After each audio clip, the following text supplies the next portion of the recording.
Nosotros hemos llegado a nuestra última reflexión de esta serie de encuentros y desencuentros.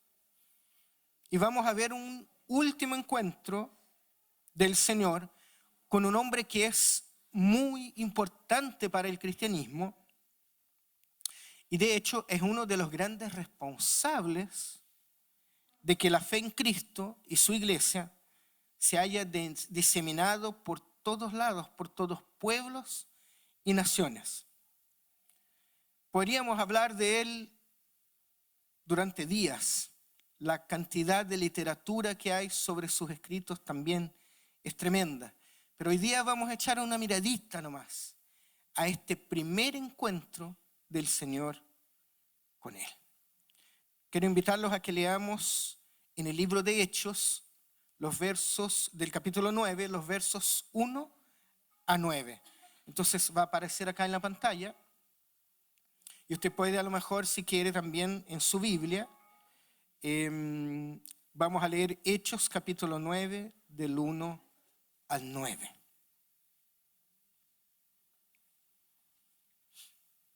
Hechos 9 del 1 al 9 dice así la palabra del Señor. Mientras tanto, Saulo, respirando aún amenazas de muerte contra los discípulos del Señor, se presentó al sumo sacerdote y le pidió cartas de extradición para las sinagogas de Damasco. Tenía la intención de encontrar y llevarse presos a Jerusalén. Fíjense a quiénes, a todos los que pertenecieran, ¿a dónde? Al camino, fueran hombres o mujeres. En el viaje sucedió que, al acercarse a Damasco, una luz del cielo relampagueó de repente a su alrededor y él cayó al suelo y oyó una voz que decía: Saulo, Saulo, ¿por qué me persigues? ¿Quién eres, Señor?, pregunta Saulo. Yo soy Jesús, a quien tú persigues. Levántate y entra en la ciudad, y de allí se te dirá lo que tienes que hacer. Los hombres que viajaban con Saulo se detuvieron atónitos, porque oían la voz, pero no veían a nadie. Saulo se levantó del suelo, pero cuando abrió los ojos, no podía ver. Así que lo tomaron de la mano y lo llevaron a Damasco, y estuvo ciego 3 días sin comer ni beber nada.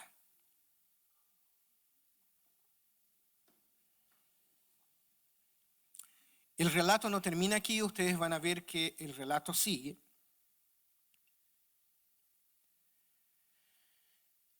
Pero nosotros a lo largo de esta reflexión también vamos a ver lo que es la segunda parte de este relato respecto a un discípulo que vive en Damasco y que es enviado por el Señor a ver a Saulo. Aquí, como ustedes ven, nosotros nos salimos de los 4 evangelios, en donde nosotros hemos estado viendo todos estos encuentros y desencuentros, para ver un relato que está en el libro de Hechos. Hechos es un libro que está también escrito por Lucas, y que de hecho Hechos es reconocido como la segunda parte del Evangelio de Lucas, como si fuera una continuación del Evangelio, en donde nosotros tenemos en Hechos todo esto que podríamos llamar los comienzos mismos de la iglesia. Aquí tenemos en el libro de Hechos la descripción de los caminos y los actos que caracterizaron a la misión cristiana en esta iglesia que muchas veces nosotros llamamos iglesia primitiva, ¿no es cierto? Y en medio del libro de Hechos está este encuentro de Saulo de Tarso, él era de una ciudad llamada Tarso, y el encuentro de Saulo con Dios. Y desde aquí entonces, de este relato, vamos a destacar 3 enseñanzas principales el día de hoy. Lucas ya ha mostrado a Saulo, anteriormente del capítulo 9, que de hecho pasa a llamarse Pablo a partir del capítulo 13, pero sin que se nos dé ninguna explicación. Así que todos sabemos que estamos hablando de Pablo, ¿no es cierto? El Pablo que escribió las distintas cartas que están en nuestro Nuevo Testamento. Pero en esta oportunidad yo me voy a referir a él como Saulo durante todo el relato, porque el relato está en el capítulo 9 y él pasa a ser llamado Pablo en el capítulo 13. Lucas ya ha estado hablando de Saulo y Saulo viene persiguiendo a los cristianos de Jerusalén, como cuando Esteban muere apedreado al final del capítulo 7 y principio del 8. Yo voy a leer el principio del capítulo 8 para que tengamos un poco el contexto de quién es este hombre, porque ven que la lectura empieza diciendo: mientras tanto Saulo, respirando aún amenazas de muerte contra los discípulos del Señor. Bueno, ¿por qué dice que respira aún amenazas de muerte? El capítulo 8 parte así: y Saulo consentía en su muerte, hablando de la muerte de Esteban. En aquel día hubo una gran persecución contra la iglesia que estaba en Jerusalén, y todos fueron esparcidos por las tierras de Judea y de Samaria, salvo los apóstoles. Y hombres piadosos llevaron a enterrar a Esteban y hicieron gran llanto sobre él. Y Saulo asolaba la iglesia y entrando casa por casa, arrastraba a hombres y a mujeres y los entregaba en la cárcel.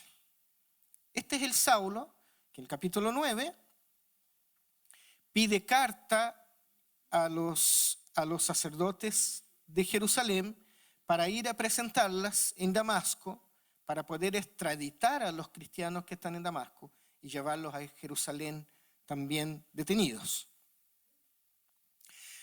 Saulo es un ciudadano romano, es un hombre de raíces judías, es fariseo, y tómenlo aquí, y esto es un punto, tomen la palabra fariseo en el sentido bueno. Los fariseos no eran hombres malos, a pesar de todo lo que nosotros leemos en los evangelios. Todo lo contrario. Los fariseos lo que intentaban era guardar la ley. Eran hombres muy celosos y que buscaban, digámoslo así, cumplir al pie de la letra la ley judía. Entonces una vez cuando uno dice fariseos, ay sí, los fariseos. Los fariseos cuando iban en contra del Señor veían muchos motivos, porque sus ojos estaban velados. Ellos no eran capaces de ver en Jesús el Mesías. Entonces, claro, se levanta, perdón lo coloquial, pero se levanta este tipo y dice que es Rey de Reyes, dice que es Señor. No, a ver, no es tan sencillo juzgar a los fariseos. Bueno, Saulo, uno de estos fariseos, es un hombre que intenta ser intachable respecto a la ley, es perseguidor de la iglesia, y ahora la persecución sale de Jerusalén y en manos de Pablo va llegando a la ciudad de Damasco. Un detallito, ¿cuál era la intención de Saulo a ir a Damasco? Dice el verso 2, tenía la intención de encontrar y llevarse presos a Jerusalén a todos los que pertenecieran al camino, fueran hombres o mujeres. Recuerden la predicación del domingo pasado de los caminantes de Emaús. Entonces, ¿se dan cuenta de la fuerza de la palabra caminante o de los que están en el camino en el contexto cristiano? Los primeros cristianos eran conocidos también por ser los del camino. Así que no por nada hoy nosotros también seguimos hablando del camino. Hablamos del camino de la fe, usamos expresiones como seguir en el camino del Señor o que el Señor esté con nosotros en el camino. Porque históricamente desde muy temprano los que eran del camino o los que estaban en el camino eran los que habían aceptado el cristianismo y habían comprendido la revelación del Señor. Bien, Pablo va llegando decidido a Damasco, pero ya cerca aparece una luz en el cielo y dice que él se cayó porque iba a caballo, ¿no es cierto? Lo bota del caballo, mientras suena una voz que dice: Saulo, Saulo, ¿por qué me persigues?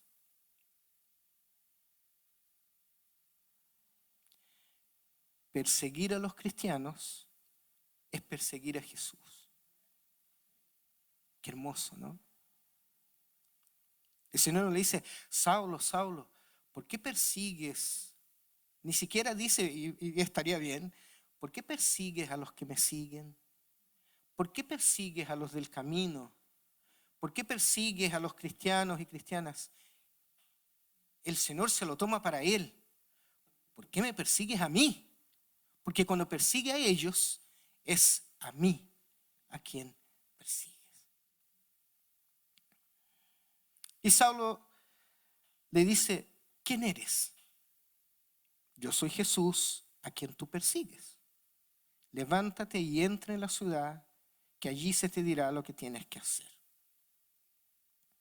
El encuentro de este hombre con el Señor es muy especial, porque aquí vemos cómo la gracia divina puede transformar, y de hecho transforma, incluso la vida de un perseguidor.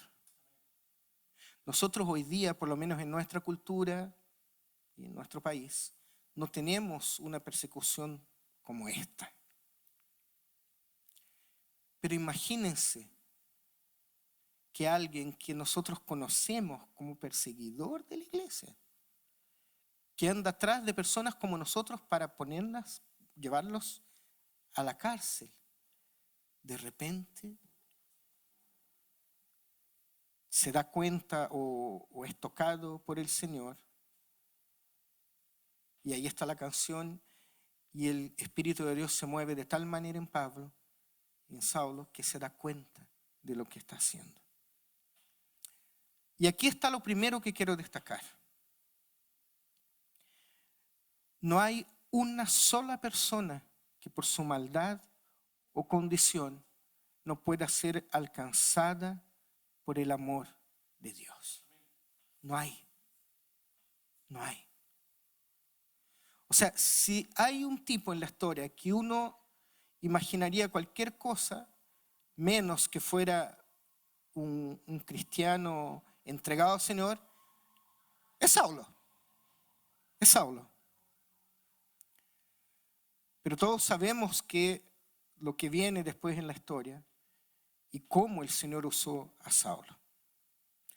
Saulo es un hombre inteligente, culto, preparado y respetado. Pero frente a Dios, frente al Señor, pasa a ser como un hombre cualquiera. Caído del caballo, sucio de tierra, desprovisto de toda pompa, desprovisto de todo aire de superioridad y de independencia. Qué cosa más linda. El poder del resucitado es tan grande que es capaz de transformar incluso a un gran perseguidor de la iglesia en su más ardiente defensor y testigo. Entonces,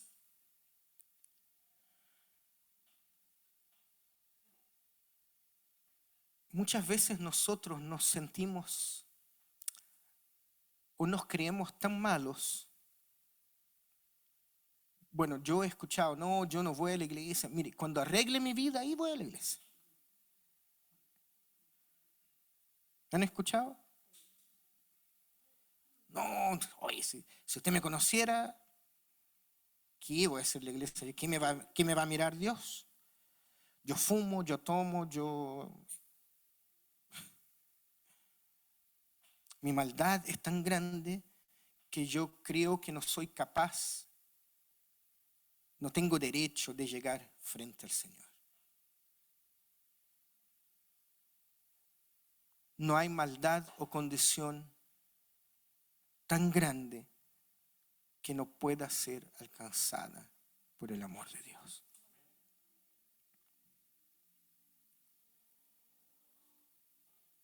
Pero por otro lado, Saulo también no es diferente a ninguno de nosotros.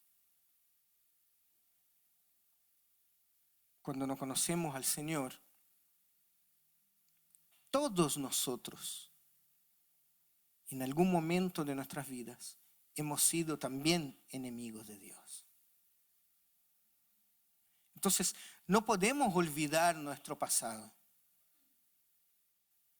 Más bien, debemos respetar nuestro pasado para que así vivamos nuestro presente y nuestro cristianismo de manera responsable.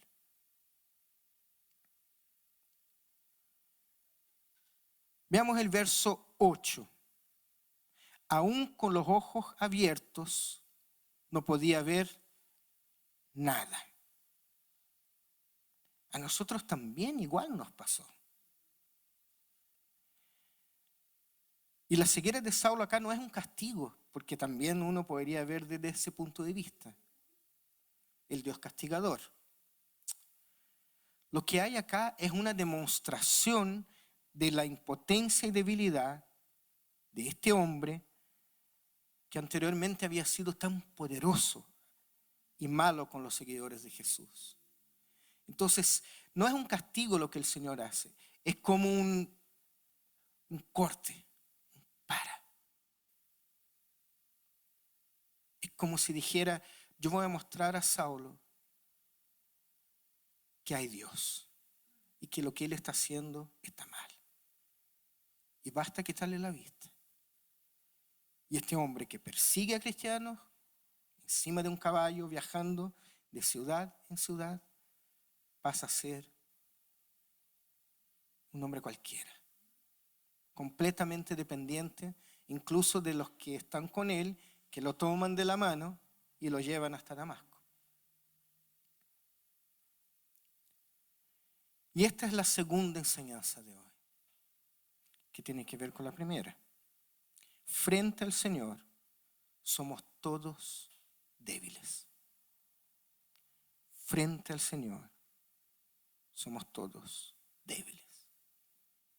Saulo es llamado por el Señor y recibe la revelación de que la fe en Cristo es el único medio de salvación para los seres humanos.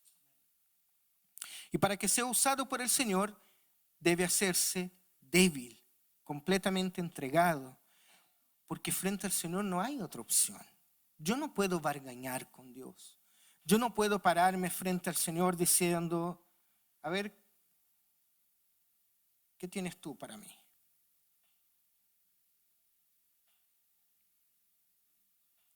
Eso queda muy claro en las instrucciones que el Señor entrega a Ananías, que es si seguimos el relato, ¿no es cierto? Saulo va a ser un instrumento escogido para llevar el nombre de Jesús ante gentiles y reyes, pero miren el verso 16, yo le mostraré cuánto tendrá que padecer por mi nombre. La conversión de Saulo cambia toda su vida. Basta leer sus cartas en el Nuevo Testamento para saber que Saulo es transformado y deja quien era atrás y se hace débil para ganar a los demás. Palabras de él mismo. Pero por otro lado, la mala fama que tenía Pablo no termina de un día para otro. No es que todos dicen, ay, sí, qué bien. Vean la respuesta de Ananías al Señor cuando el Señor le dice que vaya donde Saulo. Ananías tiene miedo y tiene preocupación porque él conoce la fama de Pablo. ¿Y qué dice el Señor a Ananías? Anda. ¿Y qué hace Ananías? Va. Fíjense que Ananías es el medio por la que Saulo es incorporado a la iglesia de Cristo. El verso 18 nos cuenta cómo Saulo recibe por medición de Ananías el don del Espíritu, así como también la curación de su ceguera. Pero Dios toma a otra persona, nada que ver con Saulo, que le tenía hasta miedo, temor, porque conocía la fama de Saulo, y lo usa para bendecir a Saulo. Y aquí está la tercera enseñanza de hoy. Todos y todas necesitamos una Ananías en nuestras vidas. O más bien, necesitamos una Ananías y debemos ser el Ananías de alguien. Necesitamos enseñarnos y acompañarnos. Nosotros necesitamos conversar, necesitamos leer juntos. Nosotros necesitamos compartir nuestras cargas y tener buenas amistades cristianas. Es la única forma de que podamos vivir la vida cristiana. ¿Significa eso que no voy a tener amistades que no son cristianas? Para nada. De ninguna manera. Y esto lo digo en un tono muy pastoral. No se aísle del mundo. Sepa portarse en el mundo. Sepa cómo actuar frente a las personas. Pero no deje de estar allá. Porque si no, simplemente te van a tasar. Es como estás en tu trabajo y dicen, hoy hagamos un asado el viernes en la noche y quedamos acá y prendemos la parrilla. Y el jefe dice, ya, yo pongo la carne y el trago. Y el otro dice, ya, yo y esto. Y se arma. Y uno, como es cristiano, por temor, por miedo, oiga, ¿y va a venir usted, Juan? No, yo es que tengo, y que le digo, es que tengo otro compromiso ya. Y Juan no queda. Y se va a la casa muy contento porque dice, cumplí con el Señor, me salté la tentación. ¿Ah? Pero Juan se va y lo que dicen los compañeros con el jefe, oye, el Juan, no, Juan, ustedes saben que este tipo es canuto, no, olvídate, no va a estar en estas cosas. Entonces Juan nunca va a ser escuchado, porque él mismo se está quitando la oportunidad de hablar. El otro extremo es que Juan se quede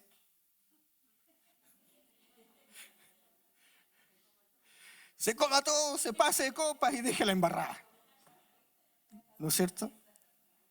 Eso es lo que Juan no puede hacer. Entonces, lo digo desde un punto de vista muy pastoral, pero Juan debiera quedarse, parte a las 7, bien, y Juan se queda, se sirve un rato, se ríe, conversa, echa la talla, se sirve algo, y a las 9, 10, ya cuando la cosa empieza a subir de tono, Juan dice, bueno, me voy. Pero nadie puede decir, no, es que Juan no estuvo, es que nunca se quedan estas cosas. No. Entonces, sepamos tener amistades que no son de la iglesia, pero tampoco dejemos de tener amistades dentro de la iglesia. es bueno tener un Ananías. Y eso lo digo con mucho respeto para hombres y mujeres. Porque los hombres a veces somos más duros. No, yo ando mal, estoy lleno de problemas, estoy durmiendo mal en la noche, tengo ganas de llorar o lloro a veces, pero olvídate que voy a llamar a alguien para contar. Olvídate. No. Si estoy mal, oro al Señor, pero también llamo a un hermano, llamo al pastor o llamo al hermano que tengo más confianza. Digo, oye, te digo algo, ¿y cómo estás? Más o menos nomás, si no ando bien. ¿Y qué te pasó? No sé, viejo, ando mal. Tengo pena, tengo ganas de llorar, tengo mucha presión, tengo deudas, mi jefe, mi hija, mi hijo, qué sé yo. Pero no por ser hombres, guárdense estas cosas. Busquen a alguien, sean valientes. Busquen a alguien y digan, oye, y ¿puedes orar por mí? O juntémonos, tomemos un café. Oye, ¿quieres que ore por ti? Sí, sí. Y por otro lado, seamos Ananías de alguien.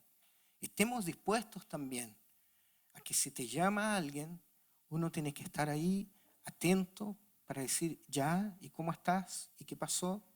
Bien. ¿Quieres que te vaya a ver? ¿Quieres juntarte en algún lugar?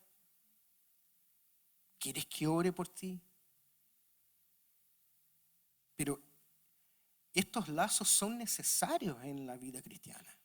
No podemos vivir la vida cristiana de manera aislada, pensando que todos somos superhéroes, porque como tengo que mostrar a los demás que soy un hombre de fe, una mujer de fe, soy un cristiano que ya tengo años en el Señor, ¿cómo voy a andar llorando? ¿Cómo voy a andar deprimido? No, pues. Entonces venimos acá los domingos y aparentamos.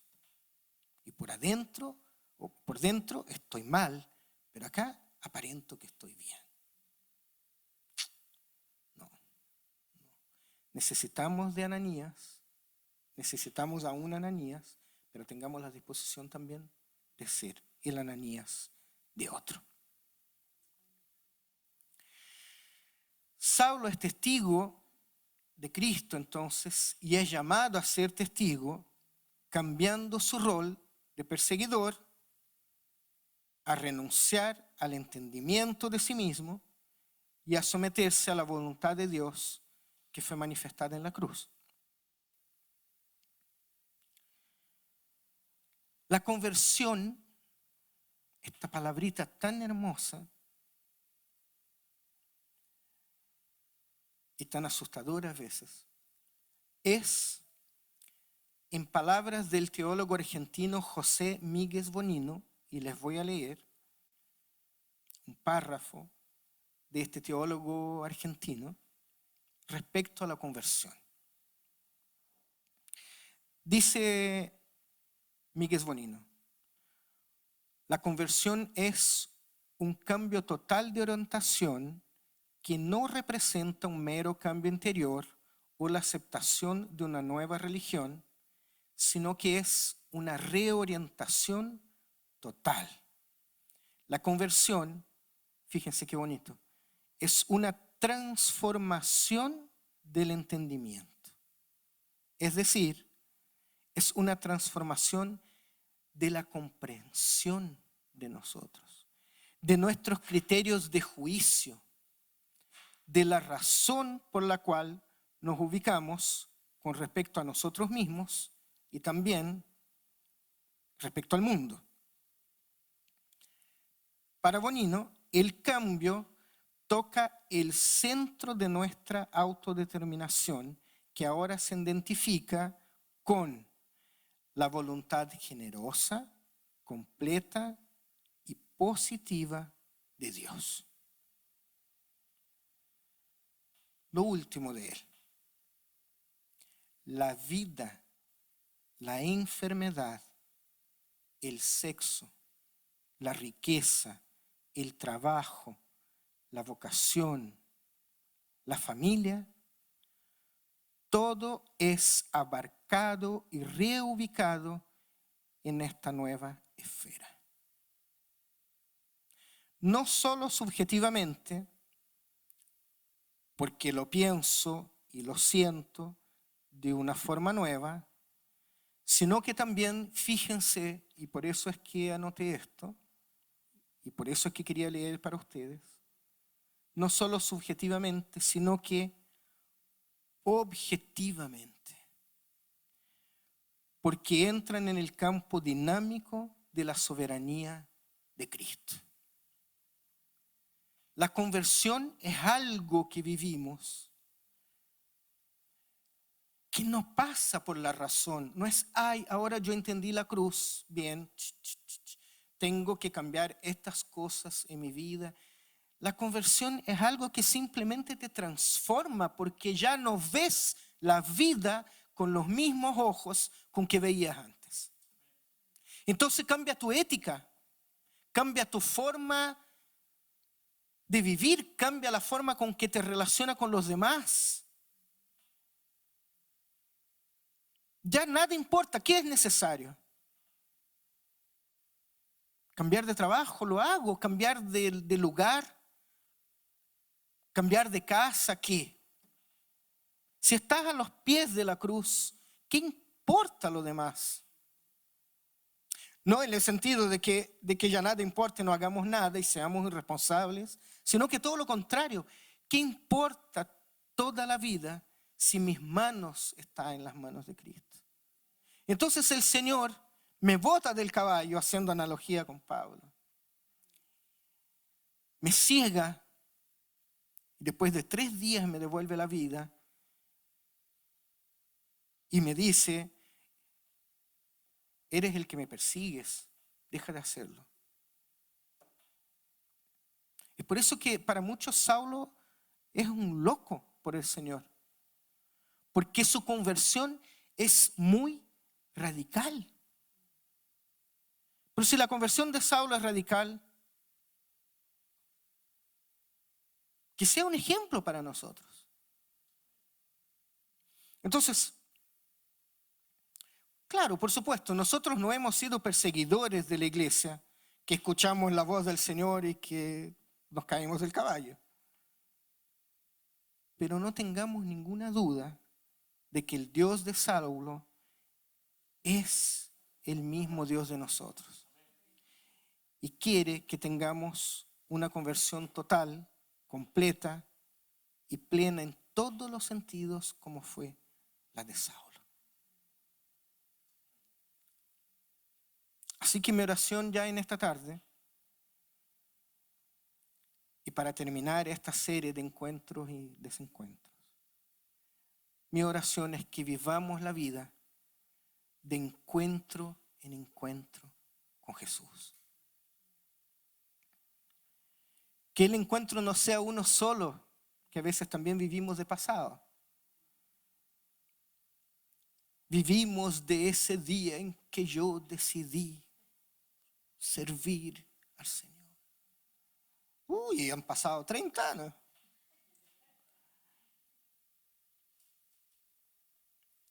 Tengamos encuentros constantes con el Señor. Que hablar con Él sea una costumbre. Que estar consciente de su presencia sea nuestra normalidad. Que sus milagros sean parte de nuestras vidas. Y que su Espíritu Santo sea nuestra constante guía.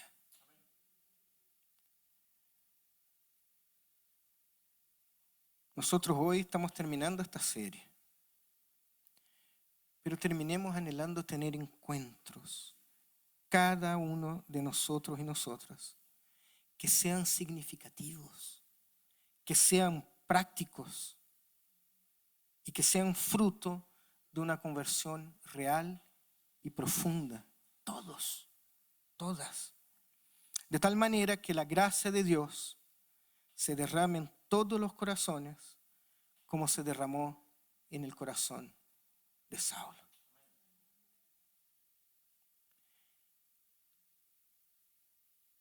Si el Señor cambió a Saulo, que nos cambie a nosotros también. Que nos tome, que nos vacíe de nosotros mismos y que nos llene de su presencia. Pero que sea algo tangible. Yo no quiero vivir una fe que signifique simplemente venir a la iglesia el día domingo. Y si no vengo, siento que algo malo va a pasar porque no fui a la iglesia. Entonces, no vayamos hoy día. Y te quedas en la casa como, ay, ¿qué va a pasar? Porque no fuimos a la iglesia. Ven a la iglesia. Pero no por miedo, por castigo. Ven a la iglesia porque te gusta estar acá. Porque te gusta cantar. Porque te gusta compartir con las personas que creen en el mismo Dios que crees. Ven a la iglesia porque quieres descubrir más de Él. Porque quieres entenderlo mejor. Ven a la iglesia porque amas al Señor.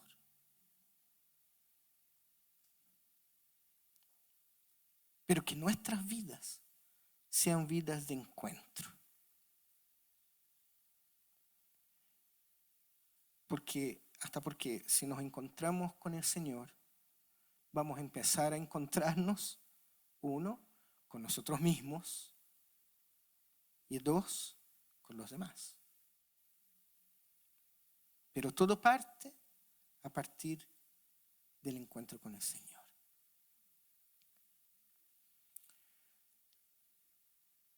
Dios, nosotros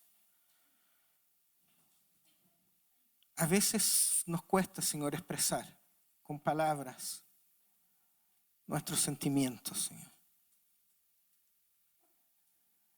A veces incluso nos cuesta orar, Señor, porque no encontramos las palabras adecuadas para expresarte, Señor, lo que sentimos. Entonces, muy humildemente, Señor, y de manera muy sencilla, en esta tarde, Señor, solo queremos pedirte que tú nos transformes como transformaste a Saulo. Que podamos vivir verdaderas conversiones para que así se nos destape los ojos, nos pongamos de pie y vivamos la vida como corresponde, como cristianos y cristianas responsables, santos, aún pecadores,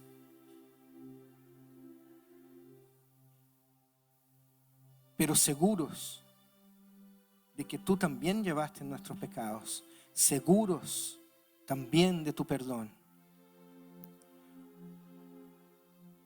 Llenos de convicción, Señor, de quién eres.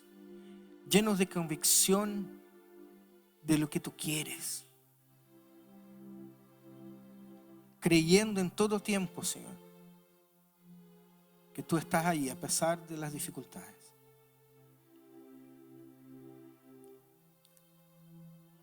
Anhelamos encuentros, Señor. Anhelamos encuentros contigo. Haz que nuestra vida sea una vida de encuentros, Señor, por favor. Por favor. En el nombre de Jesús. Amén.